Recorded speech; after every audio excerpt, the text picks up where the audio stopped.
दोस्तों, हम निकले हैं आज अपने घर से कश्मीर जाने के लिए। चंडीगढ़ एयरपोर्ट पर हम पहुंचे हैं करीबन 11 बजे। 1 बजे के करीब फ्लाइट यहाँ से श्रीनगर के लिए फ्लाई करती है। 55 मिनट का सफर तय करने के बाद श्रीनगर पहुंचती है। गर्मी की बेहाली की वजह से फ्लाइट पूरी फुल थी और हम पहुंचे 1 बजे श्रीनगर। श्रीनगर से हम निकले पहलगाम के लिए। हमें ड्राइवर ने वहां से पिक किया और खूबसूरत वादियों से होता हुआ हमें ले चला पहलगाम की तरफ।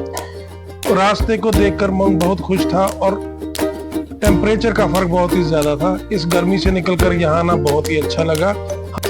इन नज़ारों से होते हुए हमें मिला एक प्यारा सा होटल ग्रीन वैली, जो पहलगाम के रास्ते में बहुत ही प्यारी लोकेशन पर था।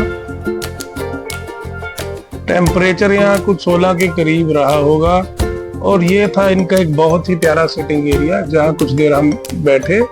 यहाँ से पास से एक बहुत ही प्यारी ठंडी नदी निकल रही थी, जिसकी आवाज सुनकर मन बहुत खुश हो रहा था। गुलाब के फूलों की बात करें तो यहाँ इतने सारे गुलाब के फूल खिले थे जो मैंने अभी तक कभी भी नहीं देखे थे। ये देखिए नदी, इस नदी की वजह से मुझे यहाँ पर टेम्परेचर भी कुछ लो महसूस हुआ। यहाँ का टेम्परेचर करीबन 16 डिग्री के करीब था, जो कि चंडीगढ़ से तकरीबन 30 डिग्री कम था। और ये ढाबे के ठीक पीछे एक बहुत ही खूबसूरत सेब का बाग था। छोटे छोटे सेब अभी पेड़ों पर आने शुरू हुए हैं। ग्रीनरी को देखकर मन को बहुत ही सुकून मिलता है। फिर हम चल पड़े पहलगाम की तरफ, रास्ते को एंजॉय करते हुए। रास्ता नदियों से भरा हुआ था, कुछ बारिश हमें मिली और ये हम पहुंचे पहलगाम हमारे होटल माया में। बहुत ही खूबसूरत होटल।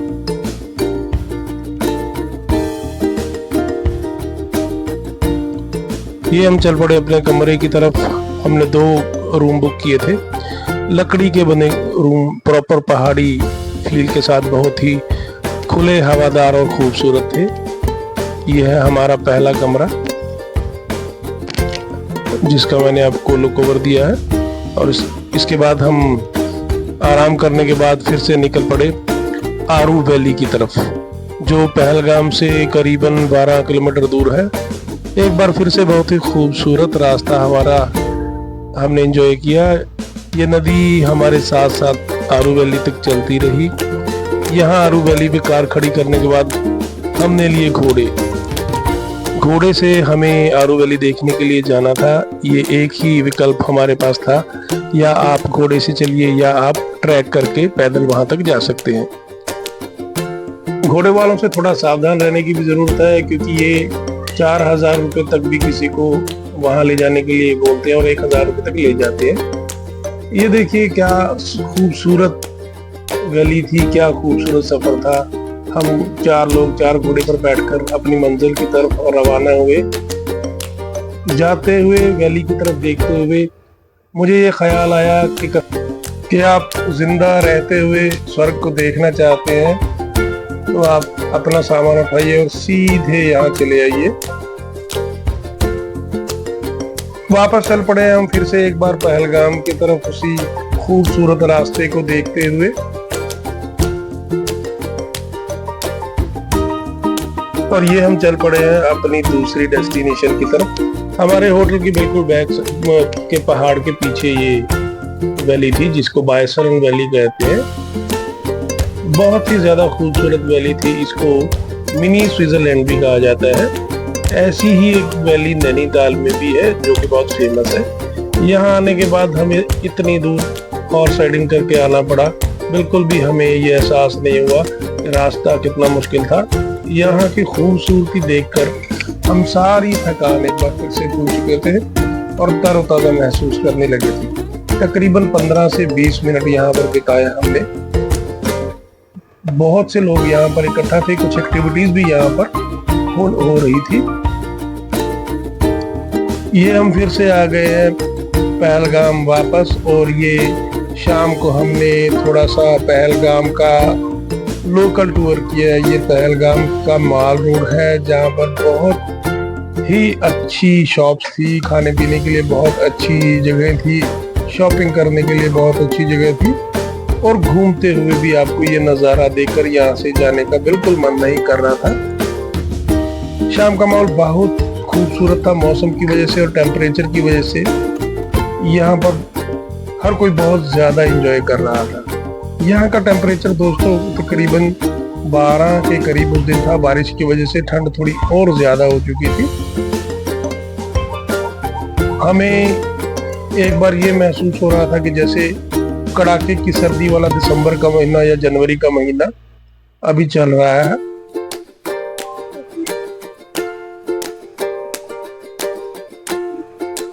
उसके बाद फिर हमें जाना था श्रीनगर।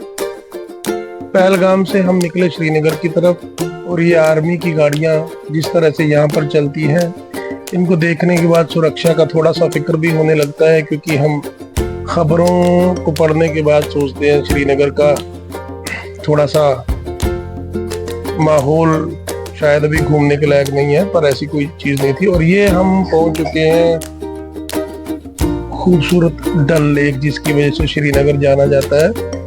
पहाड़ों से घिरा हुआ तकरीबन 25 किलोमीटर दायरे का ये लेक है, डल लेक। हाउस बोट, शिकारा, डल लेक मार्केट, कौन सी चीज आप ऐसी है जो यहाँ एंजॉय नहीं करेंगे।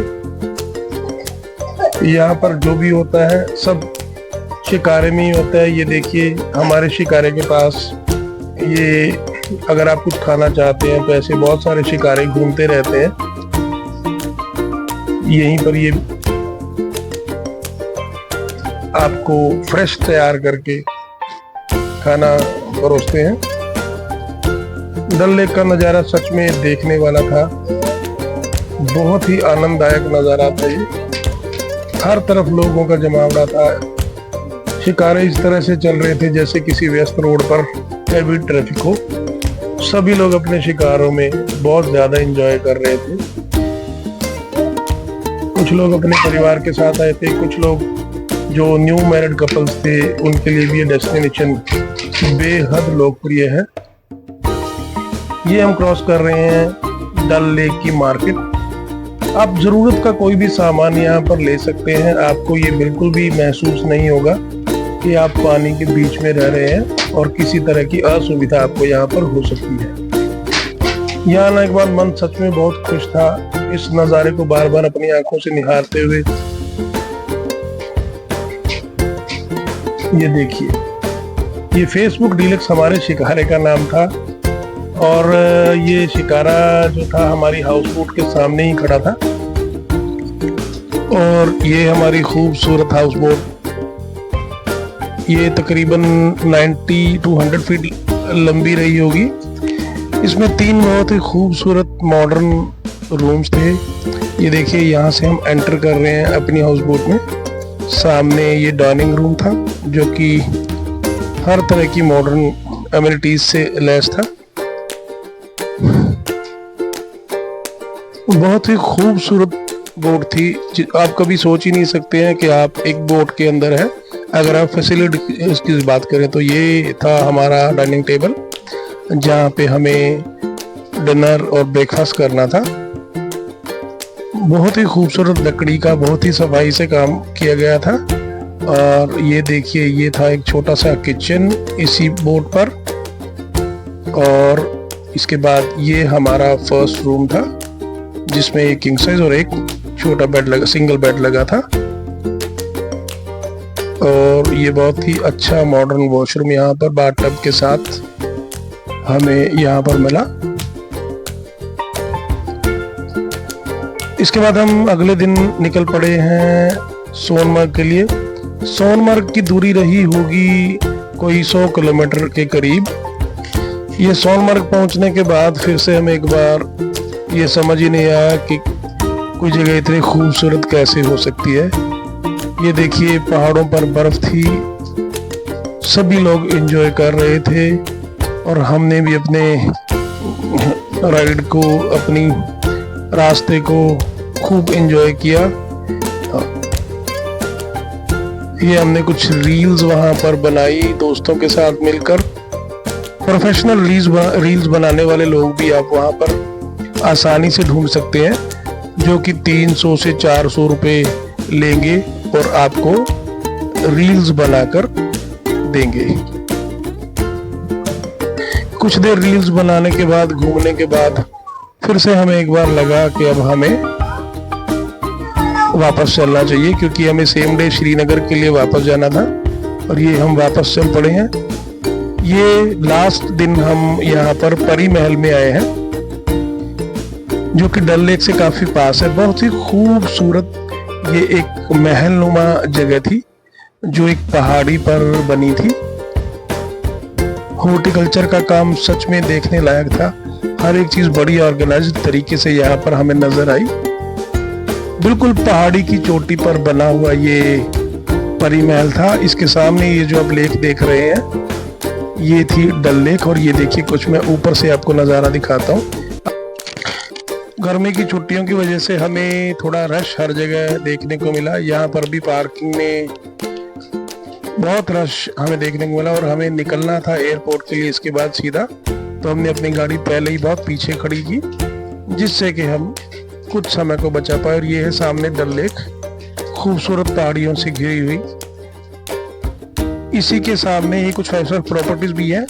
अगर आप डल लेक के सामने रहना चाहते हैं तो आप बहुत ही अच्छी जगह को चूज कर सकते हैं और यहाँ पर इत्मीनान से रह सकते हैं। इसके बाद हम आ गए फिर से एक बार श्रीनगर के एयरपोर्ट पर, और ये हमने यहाँ से फ्लाई किया चंडीगढ़ के लिए। बादलों के बीच से होते हुए हम